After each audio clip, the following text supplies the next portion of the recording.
Hello ladies and gentlemen, I am Galahad Dayne and welcome to this Crusader Kings 2 guide series in which I teach you how to play Crusader Kings 2 in under 10 minutes or 10 minutes.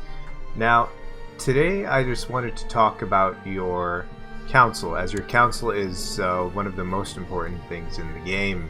As you can see, we are playing as the King of Aragon here, and our Chancellor has a bunch of basically facets to him. Now this is obviously with no DLC, as I mentioned in the prior video. We have the 1066 start, so if you have no DLC, this is the guide for you. Improve diplomatic relations, you can do that, or you could fabricate a claim, or you could sow dissent. Now all these three facets, they do different things. Improve diplomatic relations is, say for example, if Navarre is your ally and you want to improve diplomatic relations with them, you can basically take your Chancellor and you can have him do that. So you can click on Navarre and you can do that. What is usually beneficial with your Chancellor is you always want to do this. Always try to fabricate a claim so you can basically send him out to do that. I'm going to do that right now. Click on Navarre, and he started fabricating a claim right now. Now, Chancellor has a 4.50% yearly chance of fabricating a claim, and that's basically a chance that's like ticks down over time. Sowing dissent, I usually don't use this, but if you do want to use this, it basically has your Chancellor basically create mischief between like local nobles and their lieges and stuff, and destabilize. You can destabilize your enemies that way. Your Marshal, what you want to always do with him is train troops. The other things that he can do is he can suppress revolts. So if you have a revolt going on in your county, you can send him out to do that. Or the third option would be to research military tech. Now military tech can help you basically with your army levies. As you can see here, we go into the tech tab. You have your light infantry, your heavy infantry, and your cavalry, and all that good stuff. Going back to his duties, basically. Suppressing revolts is good, but only if you have a revolt on your hand. What you usually want to do is train troops, because this makes your troop amount go up by a huge level, I should say. A level size plus 27.5%. So every time he's recruiting, that goes up by 27%.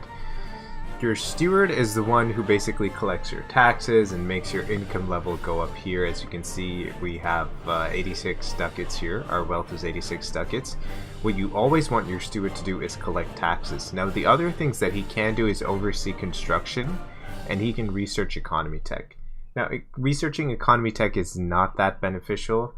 Sometimes if you're building something, for example if you click on your county here, and you click on one of your holdings and you decide to build either a castle wall or upgrade to keep level 3, and you want that to go faster, you can ask your Steward to basically oversee construction. But what your Steward is very good at is collecting taxes, so you always want to have him collecting taxes in your county here. Moving on to the Spymaster. Your Spymaster is going to be like a Swiss Army knife. He is going to do everything for you, mostly in Crusader Kings 2. If you want to play the game efficiently. It's always good to have a good Spymaster, and make sure that they're not deceitful, otherwise they'll stab you in the back. He can scheme, and he can dispatch, basically you can dispatch your Spymaster, and he can discourage vassals from associating with other factions, and he can scheme on your behalf and create different basically factions in the enemy's realm, and anarchy and chaos all around. He can build spy networks, and what that basically does is that increases your plot power. So say if you wanted to murder, let's take the King of Navarre here. If you wanted to murder the King of Navarre and you press the plot to kill button, what you would do after that is that you would send your Spymaster and build a spy network.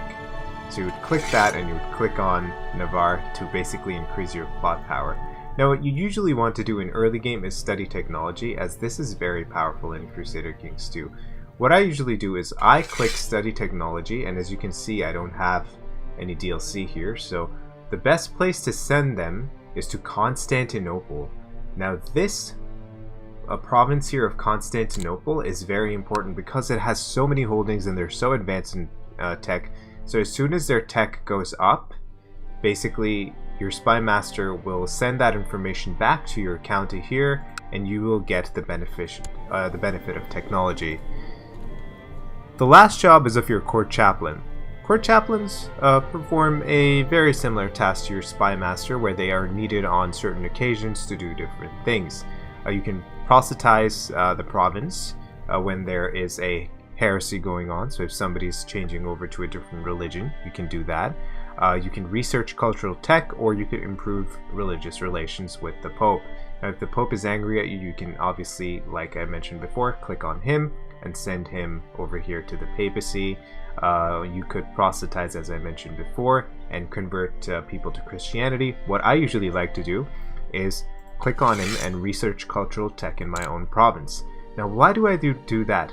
This Chancellor, this chaplain, court chaplain of yours, works hand in hand with your Spymaster. So while your Spymaster is studying technology in Constantinople, he sends documents over to your court chaplain, and your court chaplain gets those documents and he basically presents it to the king, and that's how you level up your technology. So hopefully this guide helped you. Welcome to the glory that is grand strategy, and I will see you next time.